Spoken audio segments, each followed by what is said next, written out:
తెలంగాణ రాష్ట్ర ప్రజలకు, ప్రజాస్వామికవాదులకు, సామాజిక శాస్త్రవేత్తలకు, రాజకీయ విశ్లేషకులకు, రాజకీయ పరిశీలకులకు హృదయపూర్వక నమస్కారం. ప్రజలారా,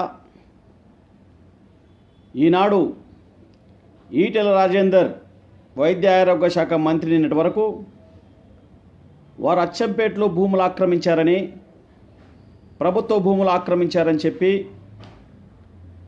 ఆగమేఘాల మీద 24 గంటల్లో విచారణ నివేదిక తెప్పించుకోవడం, ఆదేశించడం, విచారణ నివేదిక కూడా సాయంత్రం తెప్పించుకోవడం, వెంటనే మంత్రివర్గం నుంచి తప్పించడం జరిగింది. ఒకవైపు రాష్ట్రంలో కోవిడ్ పేషెంట్స్ ప్రాణాలతో కొట్టుమిట్టాడుతుంటే వాళ్లకు ఆక్సిజన్ అందించడంలో, వాళ్లకు బెడ్లు కేటాయించడంలో ప్రభుత్వం విఫలమవుతూ ఉంది. ఆ విషయాన్ని రాష్ట్ర క్యాబినెట్లో ఒక్క ఆరోగ్య శాఖ మంత్రి మాత్రమే కోవిడ్ పేషెంట్స్ల ఆరోగ్య పరిస్థితి సమీక్ష జరుపుతూ డాక్టర్లను ఉత్సాహపరుస్తూ ప్రజల విశ్వాసాన్ని చూరగొనేందుకు, ప్రభుత్వ ప్రతిష్ట పెంచేందుకు ఎంతో ప్రయత్నం చేసిన మంత్రి. అంటే కోవిడ్ పేషెంట్ల మీద ఏదైతే కనబరచలేదే, వాళ్ళకు ఆక్సిజన్ అందించడంలో ఆసక్తి కనబరచలేదే, వాళ్లకు బెడ్లు కేటాయించడంలో ఆసక్తి కనబరచలేదే, కానీ ఈటెల రాజేందర్ మీద 24 గంటల్లో విచారణకు ఆదేశించి నివేదిక తప్పించుకొని మంత్రివర్గం తప్పించడంలో ఉన్న ఆసక్తి ప్రజల మీద లేదే. ప్రజలు ఆలోచించాల్సిన కోరుతా ఉన్నా. మిత్రులారా, అంతేకాకుండా అణిగిమణిగి ఉన్నన్నాళ్ళు రాజేందర్ మంచోడే, ఆత్మగౌరవం కోసం గలవిప్పితే రాజేందర్ భూ కబ్జా దగా కూరయ్యాడా? ముఖ్యమంత్రి గారు, నీ మంత్రివర్గంలో ఎంతో మంది మీద ఆరోపణలు వస్తూ ఉన్నాయి. వాళ్ళ మీద విచారణకు ఆదేశించారా?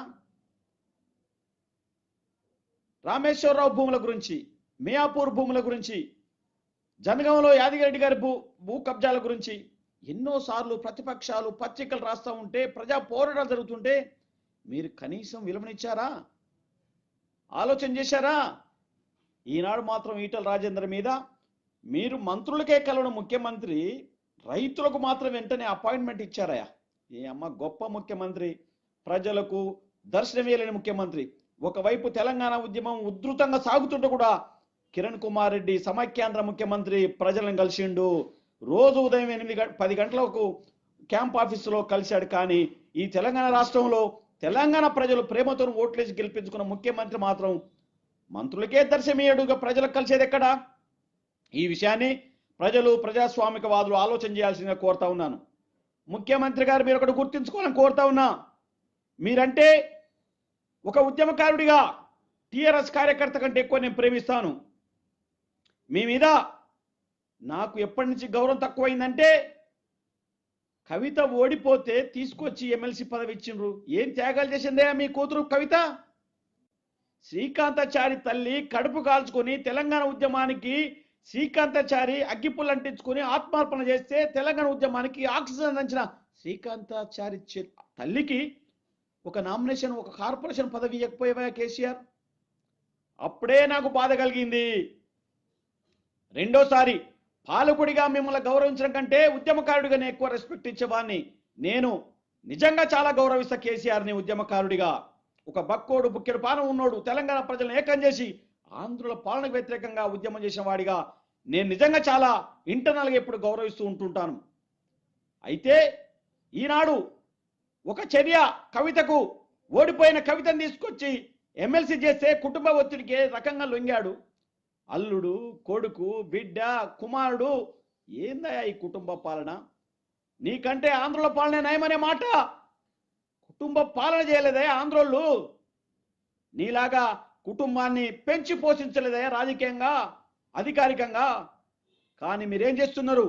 కుటుంబ పాలన చేస్తూ ఉన్నారు. తెలంగాణ ప్రజల ఆత్మగౌరవాన్ని కాపాడట్లేదు అనడానికి అదొక నిదర్శనం. నీ తెలంగాణ ఉద్యమం కొరకు, నీ నాయకత్వం కొరకు ప్రాణాలను, ఆస్తులను, కాలాన్ని, జ్ఞానాన్ని, ధనాన్ని పనంగా పెట్టి ఉద్యమాలు చేస్తే వాళ్ళని అణిచివేసే చర్యల్లో భాగంగా ఈనాడు విజ్ఞుడైన రాజేందర్, నిజాయితీపడిన రాజేందర్, సౌమ్యుడైన రాజేందర్, లౌకికం కలిగిన రాజేందర్ను అణిచివేసేందుకు బీసీలో ఒక నాయకుడు ఎదిగితే అతన్ని తొక్కివేసే చర్యలకు పూనుకుంటావా? ఎందుకు?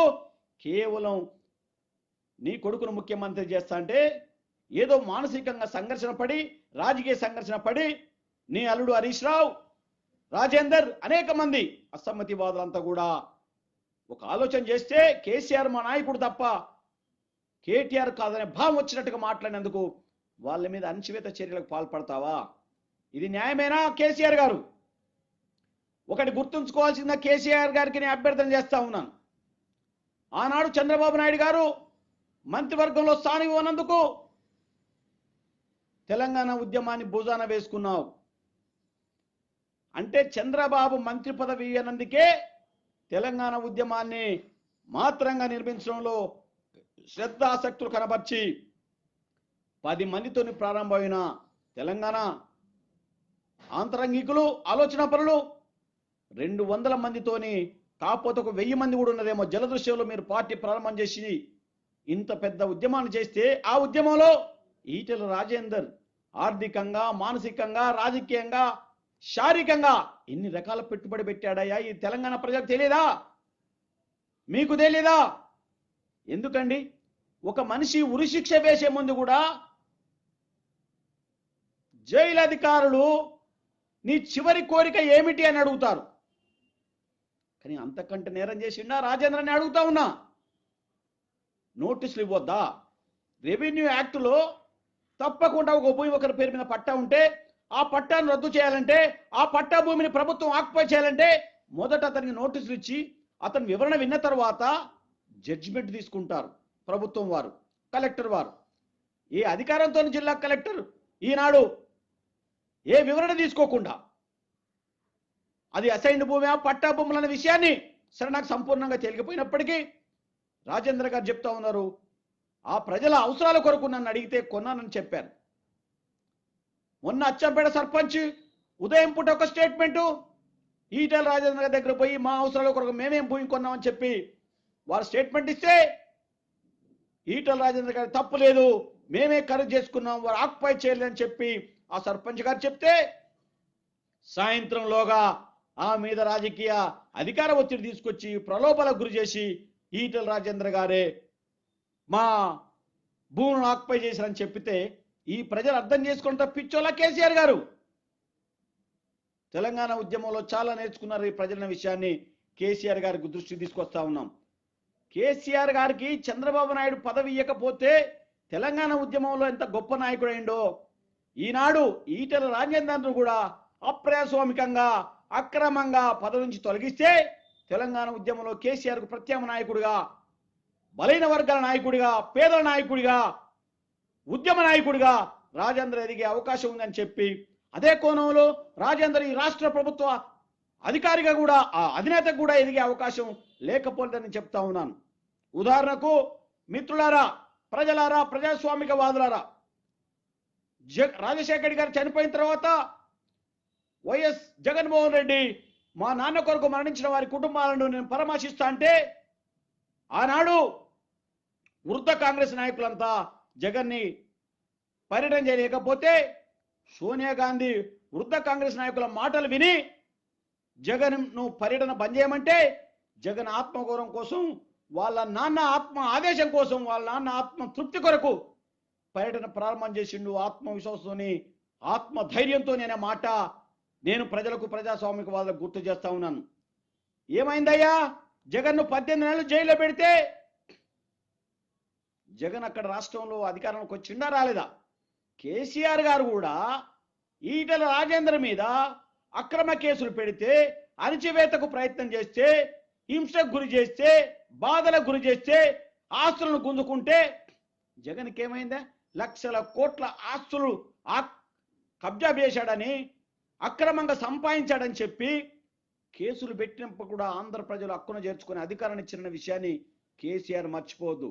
ఈటెల రాజేందర్ను కూడా కేసీఆర్ ఇబ్బంది పెడితే ఆంధ్ర రాష్ట్రంలో జగన్ ఎట్లయితే అధికారంలోకి వచ్చిండో తెలంగాణలో కూడా ధైర్యంతో కనుక ప్రజల్లో కనుక తిరిగితే రాజేందర్ కూడా తెలంగాణలో ప్రభుత్వాధినేతగా ఎదిగే అవకాశం ఉందనే మాట కూడా నేను ప్రజలకు ప్రజాస్వామికవాదులకు కేసీఆర్ గారికి ఈటల రాజేందర్కి విజ్ఞప్తి చేస్తా ఉన్నాను.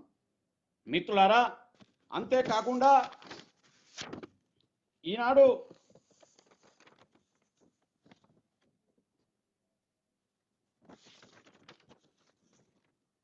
నూట 19 నియోజకవర్గాల్లో ఈటల రాజేంద్ర గారికి విజ్ఞప్తి చేస్తా ఉన్నా.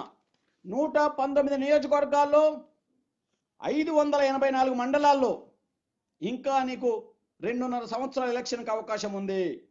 మీరు గనక ఈ ప్రభుత్వానికి వ్యతిరేకంగా కేసీఆర్ చిట్టా మీకైతే పూర్తిగా తెలుసు, బిడ్డది కొడుకుది ప్రభుత్వాల అవినీతిని కూడా మీకు తెలుసు. కాబట్టి ఆ అవినీతి వ్యతిరేక ఉద్యమం చేస్తే, రాజకీయాలకు అతీతంగా తెలంగాణ ప్రజల్ని ఏకం చేస్తే, ఈ ప్రభుత్వానికి వ్యతిరేకంగా నిజమైన ప్రతిపక్ష పాత్ర పోషించే శక్తి మీకు వస్తుందని చెప్పి, ఆ పరిస్థితుల్లో మీరు ఒక బలమైన నాయకుడిగా ఎదిగేటందుకు కూడా అవకాశం ఉంది.